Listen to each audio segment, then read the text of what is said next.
Hello friends, welcome back to my channel. My name is Ankur Mahendra. दोस्तों, आज बात करेंगे सलार के ऊपर और डंक के ऊपर खुल के बात करने वाले हैं। आज भाई इंटरव्यू आया है किसका? विजय सर का, जो कि होमब्ले फिल्म्स के प्रोडक्शन हाउस के ऑनर हैं, मतलब कि सलार के प्रोड्यूसर हैं। उन्होंने बहुत सी बातें की हैं और खुलकर आज हम बात करने वाले हैं, पॉइंट टू पॉइंट बात करने वाले हैं। नंबर 1 पॉइंट कि सलार को 22 दिसंबर को क्यों लाया गया है। बहुत से लोगों ने बोला कि ईगो क्लैश है, ये है वो है। मैंने 6 महीने पहले बोल दिया था, मतलब जब ये हमें पता लगा था कि क्लैश हो रही है, उस वक्त, चाहे वो 6 महीने लगाओ, चाहे 3 लगाओ, चाहे 4 लगाओ, मैंने उस वक्त बोल दिया था ये एस्ट्रोलॉजी के चक्कर में हुआ है, बिलीव के चक्कर में हुआ है। वो जिसको मानते हैं उन्होंने बोला है 22 दिसंबर आपके लिए बेस्ट डेट होगी। उस वक्त लोग आकर मुझे ट्रोल कर रहे थे कि क्या बोल रहा है, किस जमाने में जी रहा है, तो ये है वो है। आज देख लो, इतना बड़ा प्रोड्यूसर होकर इतनी बड़ी बात कर रहा है,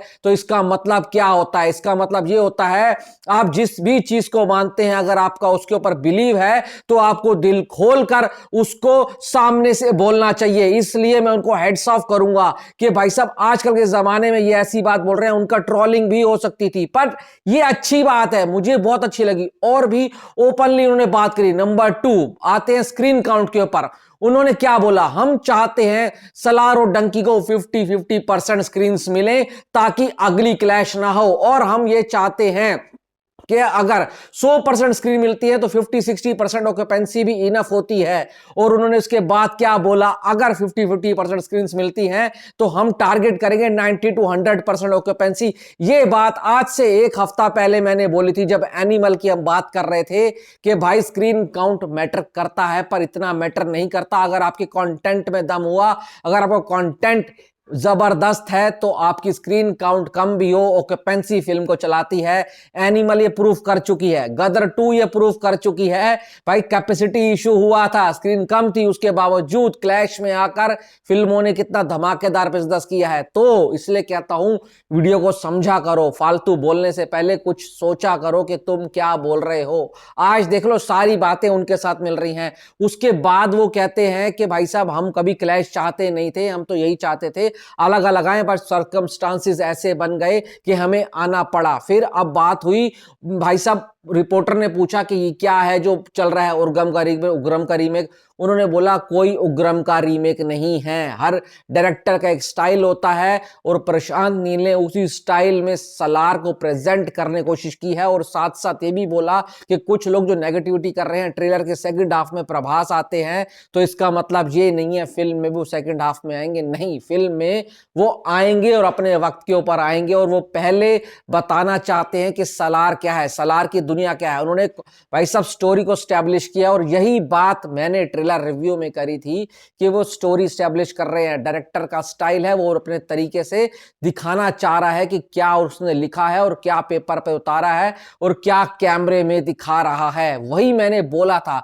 तो भाई साहब देखो, अब लड़ाई झगड़ा बंद करो, जो होना है होना है।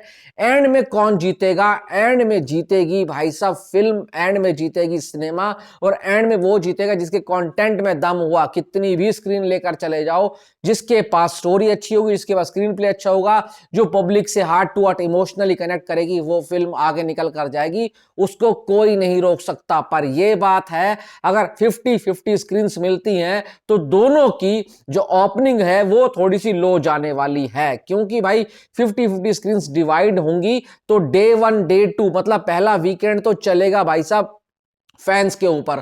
उसके बाद क्या होता है? उसके बाद कंटेंट मैटर करता है, जिसका वर्ड ऑफ माउथ स्ट्रांग होगा वो फिल्म आगे निकल कर जाएगी। तो आज मुझे बहुत सही लगा कि उन्होंने सारी बातें क्लियर कर दी कि उग्रम का रीमेक नहीं है, प्रभास की फुल फ्लैश फिल्म है, ना कि पृथ्वी सुकुमारन की है। और उन्होंने ये भी बता दिया कि हम क्यों क्लैश कर रहे हैं, हमारी ऐसी कोई वो नहीं थी, इच्छा नहीं थी, बट सर्कमस्टांसिस ऐसे बन गए कि हमें आना पड़ा 22 दिसंबर को।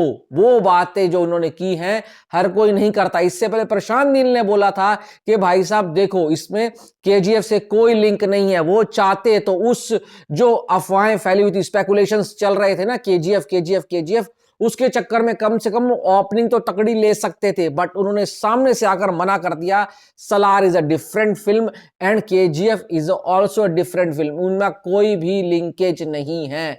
तो ये बातें जो प्रोड्यूसर करता है, डायरेक्टर करता है, वो सही है। सामने से आके बोल दो, कोई पब्लिक को भाई साहब वो मत रखो, जाना हो तो जाओ, नहीं जाना हो तो मत जाओ, एंड में जीतना उसी ने है जो फिल्म अच्छी होगी। तो ये सुनकर अच्छा लगा। और साथ साथ एडवांस बुकिंग का भी उन्होंने बोला कि जैसे ही हमें सेंसर बोर्ड से सर्टिफिकेट मिल जाएगा, हम इसकी जो एडवांस बुकिंग ओपन कर देंगे। उम्मीद यही है कि 15 दिसंबर से सलार की इंडिया में एडवांस बुकिंग ओपन होगी और डंकी की भी सेम ही टाइम पर ओपन होनी है। तो अब आपके हाथ में है, आप किस फिल्म को देखना चाहते हैं या नहीं चाहते हैं, इट्स अप टू यू। बस इतना कहना चाहूंगा। Thanks for watching.